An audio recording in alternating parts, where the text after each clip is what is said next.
Salut les amis, c'est Jojol, j'espère que vous allez bien. Aujourd'hui on se retrouve dans ma vidéo avis sur mon téléphone personnel que j'ai depuis 2 mois, le Nexus 6P. Pour ceux qui ne connaissent pas, le Nexus 6P, c'est tout simplement un téléphone de chez Google, fabriqué en coopération avec Huawei. Donc en fait, ce qui est super intéressant quand on achète un Nexus, c'est le fait qu'on est sur un téléphone 100% Google, où on n'a aucune surcouche du constructeur. Du coup, toutes les fonctionnalités qui servent à rien, on ne l'a pas sur ce téléphone. On est sur un téléphone vraiment ultra simple à utiliser.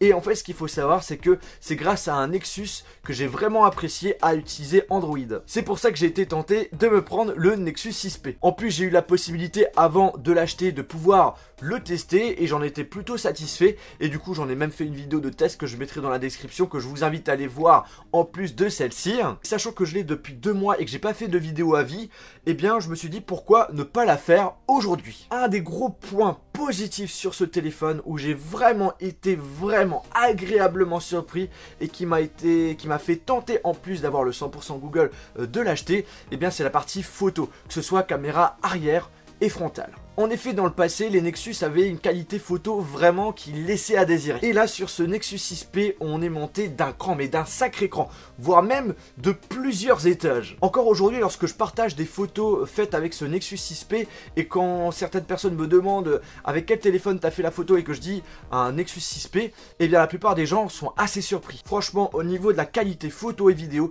j'ai été vraiment très satisfait et j'en suis encore satisfait.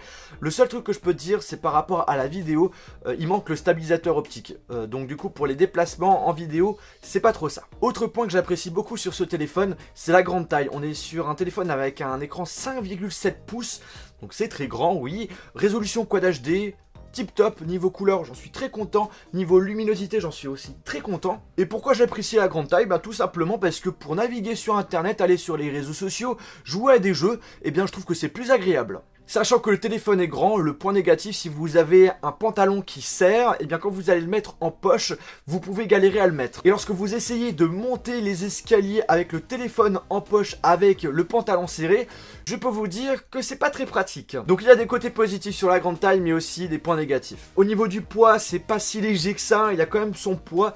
Et sachant qu'il est grand aussi, quand vous allez sortir en ville, c'est pas avec ça que vous allez être discret. Autre point que j'ai pas forcément mis trop en avant sur ma vidéo de test, mais que je peux mettre en avant vraiment dans cette vidéo à vie, c'est la qualité de son des haut-parleurs. On a donc un son stéréo. Et franchement, quand je l'ai fait écouter à plusieurs personnes, à plusieurs youtubeurs, quand ils ont écouté justement ce que pouvait sortir ce téléphone, eh bien ils étaient vraiment conquis. Après, je vais pas commencer à vous parler de basse, d'aigu, moi j'ai pas des talents d'expert comme pourrait avoir si bien Pepe Garcia. Ce que je peux vous dire, et je vous le confirme, c'est que la majorité des gens qui ont écouté de la musique ou encore des vidéos avec ce téléphone, eh bien ils étaient vraiment bluffés. Au niveau des haut-parleurs, je tiens à vous le signaler, les poussières peuvent rentrer assez facilement. Donc ça peut être gênant, c'est le petit point négatif qu'on avait notamment sur les anciens iPhones et qu'on retrouve sur ce Nexus 6P. Donc du coup, n'hésitez pas quelquefois à nettoyer, puisque voilà, ça fait un grand trou et quelquefois ça peut être même la galère à enlever les poussières à l'intérieur. Autre point négatif, je trouve que l'écran au niveau de la protection, c'est pas trop ça, puisqu'en effet j'ai vu plusieurs micros rayures alors que je prends vraiment soin de mes affaires. Donc du coup, la solution, si vous voulez pas avoir de soucis, c'est de mettre un écran de protection. Ce que j'avais pas à faire dans mes autres téléphones où j'ai jamais eu de soucis. Comme là je suis en train de lister les points négatifs, ben on continue. Le point négatif que j'ai vraiment pas du tout apprécié sur ce téléphone, c'est au niveau des câbles qui sont fournis avec. Donc on a un câble USB type C vers USB type C et un autre câble USB type C vers USB. Et en fait c'est ce câble là que vous allez en général utiliser le plus souvent si vous voulez transférer des données sur votre ordinateur. Et en fait le problème c'est que c'est un câble qui est vraiment ultra petit. Du coup si vous voulez pas avoir de problème de longueur, et bien ce que je vous conseille c'est d'acheter un nouveau câble USB vers USB type C. Parce que l'autre, je vous le dis, il est vraiment trop petit. Là où je suis super content sur ce téléphone, c'est la partie graphisme au niveau des jeux. Les derniers jeux du moment se lancent sans aucun problème avec des graphismes au top. Enfin maintenant, pour la plupart des smartphones haut de gamme, c'est le cas. C'est un appareil qui est rapide, mais quelquefois, ça m'arrive d'avoir des lenteurs, surtout lorsque j'ai beaucoup d'applications en arrière-plan.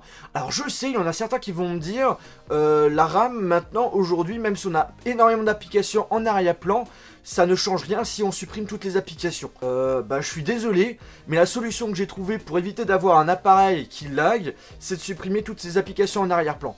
Encore aujourd'hui, je suis obligé de faire ça pour éviter d'avoir ce souci de lag. Maintenant, on va parler de l'autonomie. Ce qu'il faut savoir, c'est qu'en utilisation normale, vous risquez de ne pas avoir de soucis pour tenir la journée avec ce téléphone. Dans tous les cas, sachez que vous avez la recharge rapide sur ce téléphone, donc ça c'est top. Par contre, en utilisation intensive, et surtout lorsque vous activez le GPS, eh bien l'autonomie, elle descend assez rapidement. Et cette fois-ci, vous allez tenir mal la journée si vous commencez à utiliser l'appareil dès le matin. Quand je dis dès le matin, c'est genre 8h, 9h du matin. Je dirais qu'en autonomie, c'est vraiment une autonomie qui reste moyenne par rapport à d'autres téléphones. En ce qui concerne l'écran allumé, en général, en utilisation normale, on est entre 5 à 6 heures et en utilisation intensive, entre 3 heures et 4 heures. J'ai un petit peu tout dit ce que je voulais dire sur ce téléphone. En ce qui concerne mon avis, bien sûr, ça doit être complémentaire par rapport à ma vidéo de test, donc je vais pas commencer à dire tout ce que j'ai dit dans ma vidéo test dans cette vidéo, sinon ça serait un petit peu ridicule.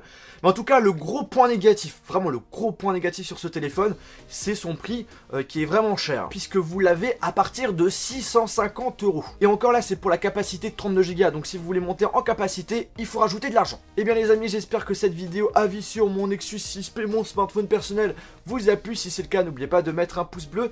N'hésitez pas, si vous avez acheté ce Nexus 6P, de donner votre avis via les commentaires de cette vidéo. Dans la description, vous avez aussi la vidéo de test de ce téléphone si ça vous intéresse. Et sur ce, on se retrouve dans une prochaine vidéo. Salut!